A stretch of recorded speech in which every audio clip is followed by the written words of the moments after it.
Não, a IA não matou o Elite Code, já é isso, acabou, pode ir embora. Bom, para você que ficou, seja bem-vindo, meu nome é Guilherme, mais conhecido como Green por vocês. E bom, respondendo a pergunta que já foi respondida, a IA não matou o Elite Code, nem vai matar o Elite Code. E eu vou estar falando um pouquinho sobre isso hoje, mas não deve ser a primeira vez que você já ouviu falar que, por exemplo, não vai precisar mais saber Elite Code, não vai precisar mais saber estrutura de dados e algoritmos, que a profissão de engenheiro de software está morta. Mas, sendo bem sincero, na minha humilde opinião, uma opinião enviesada, isso aí é mentira, isso não vai acontecer. Falar sobre três coisas do porquê ele code existe, porque ele é necessário. Por último, de como o modelo de contratação é um tanto quebrado, que para muitas empresas o Elite Code não vai fazer sentido, principalmente na era da IA. Por que as empresas usam Elite Code? Principalmente porque Elite Code é prático. E quando eu falo de empresas, estou falando de um tipo específico de empresa. No caso, majoritariamente, Big Techs. Empresas que são bem grandes, que recebem milhares, se não milhões de aplicações cada vez que tem uma vaga. E das vagas que passam pelo screening inicial, que passam pela IA, o que acontece? Você precisa filtrar ainda mais, porque ainda é um volume muito grande de aplicações. Então, uma maneira muito simples que foi encontrada um bom tempo atrás foi de aplicar esses desafios de códigos, Elite Code, HackerRank, enfim, coisas desse tipo, porque são práticos, vão filtrar as pessoas em geral, vão garantir que, bom, quem não sabe não vai ir, e a gente tem uma seleção melhor de candidatos. Mas Elite Code não tem nada a ver, nenhuma ligação direta à sua capacidade de resolver problemas e a nível de produção, problemas reais. Porque a maior parte dos desafios estão ali testando se você sabe uma estrutura de dados, um algoritmo e coisas desse tipo. Então, o Elite Code não está ligado diretamente à sua capacidade de produzir código real. Mas então, Guilherme, por que existe Elite Code? Por que a gente precisa disso? Porque é a maneira que as empresas encontraram, as Big Techs encontraram de fazer essa filtragem grande. E isso é prático para eles, porque pensa, pô, você recebeu 1 milhão de aplicações. Seu sistema de ATS, que vai ali ver se o candidato vale a pena ou não, derrubou isso para, sei lá, 1.000 candidatos, que é bem possível, na verdade. E fez essa derrubada de candidatos, para onde que vai agora?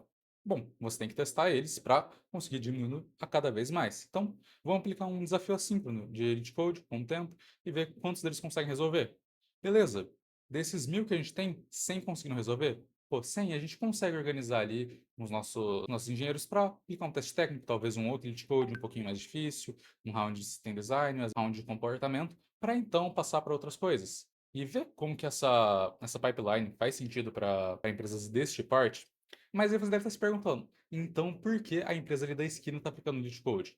Por que a empresa do Zezinho 1, 2, 3 está aplicando Elite Code? Porque, tal qual em qualquer mercado, que as empresas que dominam o mercado fazem, as outras copiam. E é isso que aconteceu. Foi de baixo para cima. Quem iniciou com isso de Elite Code fez com que os outros adotassem por achar, nossa, se eles fazem, a gente vai fazer também. Por quê? Porque eles fazem, é o correto, eles são extremamente bem-sucedidos. E, bom, de fato são bem-sucedidos. Só que o contexto deles é muito, mas muito, muito diferente. Então, essa é a principal razão de existir Elite Code e, fazer o quê? É chato, tem que fazer, mas paga os dividendos quando bem aplicado. Bom, agora falando de entrevistas e contratação no geral, hoje em dia, ainda tem algumas empresas que aplicam Elite Code, tem várias, consigo citar algumas assim de cabeça, como Amazon, Uber, DoorDash, várias consultorias que contratam brasileiros também aplicam, só que deixou de ser o ponto principal, o divisor de águas. Hoje em dia, a principal diferença que vai ter é a sua comunicação. E eu falo isso como alguém que é um bom comunicador, em certos aspectos, mas não é tão bom, às vezes, resolvendo lead codes ali na pressão, tal. Treinei bastante, mas ainda não sou tão bom quanto eu gostaria. Mas, voltando. A questão principal é que, hoje em dia, a habilidade mais importante que você vai ter vai ser a sua comunicação. Porque, contando um relato real, eu já participei de um processo seletivo do Uber e, bom, eu não resolvi o problema. Essa é a verdade. Eu não consegui resolver de primeira. Todavia, minha explicação, a maneira qual eu fui descrevendo o problema, meu modo de pensar, fez com que eu fosse para a segunda fase. Segunda fase passei? Não, infelizmente. O ponto mais importante, a maneira qual eu me expressei, entreguei informação, foi o que fez, foi o diferencial. Foi o que fez que eu me destacasse. E esse é o ponto que eu gostaria de focar um tanto.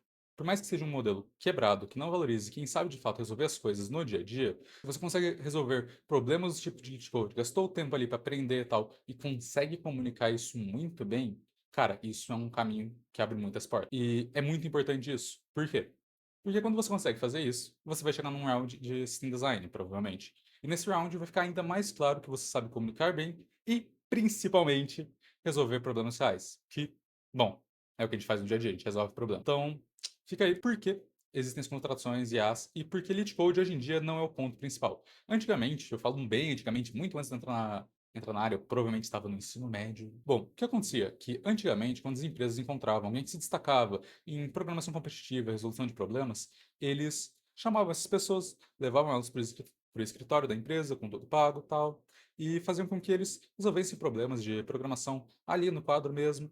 E, bom, hoje em dia isso não é mais feito, talvez seja feito em algum caso ou outro, mas isso que deu o início à cultura de Elite Code. Só que nessa época não tinha, por exemplo, como você tem um app olhando sua tela te falando o que fazer. Então, por mais que hoje em dia Elite Code ainda tenha muito, muito valor, ele deixa de ter o mesmo valor anteriormente de, pô, essa pessoa que sabe resolver, sabe o que ela tá fazendo, ela dedicou o tempo dela. Não, hoje é tipo assim, tá, essa pessoa sabe resolver, mas a gente tem que chegar a umas outras coisas.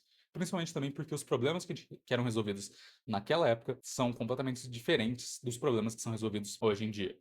Então, tendo dito isso, para onde que a gente vai? Ainda vale aprender fazer Lead Code? A resposta é que sim, vale. Lead Code é muito, muito importante para você que, por exemplo, quer uma carreira em Big Tech, planeja às vezes ir para alguma grande consultoria, mas enfim, majoritariamente para quem quer uma carreira em Big Tech, porque é a maneira que eles costumam avaliar. E sejamos francos, quem não quer um salário de Big Tech, trabalhando no lugar de referência, que basicamente vai deixar o seu currículo perfeito para o que você tentar depois, então é extremamente importante. Bom, dito isso, o round de Elite Code não é mais o mais importante. Ele, eu diria que é algo mais secundário, que você vai sim ter que colocar muito tempo, mas ao mesmo tempo, o round de System Design e até mesmo de comportamento tem tanto peso quanto, se não mais. Porque hoje em dia, qualquer pessoa que tenha acesso a um aplicativo desse, que consiga ver sua tela, falar o que você tem que fazer, enfim, te guiar através disso, consegue passar no Elite Code, consegue passar no System Design. Fazer isso deixa de ser um diferencial. Então, o que se torna um diferencial? A comunicação. Por quê? Porque ser capaz de se comunicar de maneira clara e direta é algo muito importante. Porque hoje em dia, com a IA, se a gente não consegue descrever bem um problema para uma IA, como a gente vai descrever isso para, digamos, um tech lead, um sênior, um gestor nosso, seja técnico ou não? Então, fica aí esse ponto muito importante. Bom, chegamos no último ponto. Como aprender Lead Code? Não tem muita outra história a não ser senta a bunda na cadeira e faz. Lead Code é algo complexo, que vai demandar tempo, é chato, não é legal, mas paga dividendos. E a melhor maneira de fazer isso que eu recomendo é através de um livro, eu recomendo o Entendendo Algoritmos, seja a primeira versão, seja a segunda, ambas são muito boas. Para quem gosta de curso, eu recomendo dois cursos. O primeiro é o The Last Algorithm Course You Ever Need, do The Primaging, está no Front-End Masters, é gratuito, é meio chato de se inscrever, mas tranquilo de conseguir fazer isso. E, além disso, além do The Last Algorithm Course You Ever Need, tem o curso do Galego. Não é uma publi, mas é um curso que, do que eu vi das aulas, a didática é muito boa, a didática do Galego é muito boa, então recomendo também, é muito bom. E no mais, sendo uma boa base de estrutura de dados e algoritmos, já dá para começar a resolver Leet codes. Recomendo muito também o Leet Code, que ele tem um roadmapzinho, seja de 75 problemas, seja de 150, permite que você, bom, aprenda, vá aprendendo. E um ponto muito importante é que Leet Code não é sobre você às vezes saber fazer, e sim você reconhecer o padrão e conseguir aplicar ele lá. Por exemplo, se você vê um problema de DFS, você sabe que é DFS, sabe como vai aplicar, e você só vai moldando aquilo ali porque você precisa naquela situação específica. Então, é basicamente isso. Espero que tenham gostado. Se inscreva aí no canal. Até mais.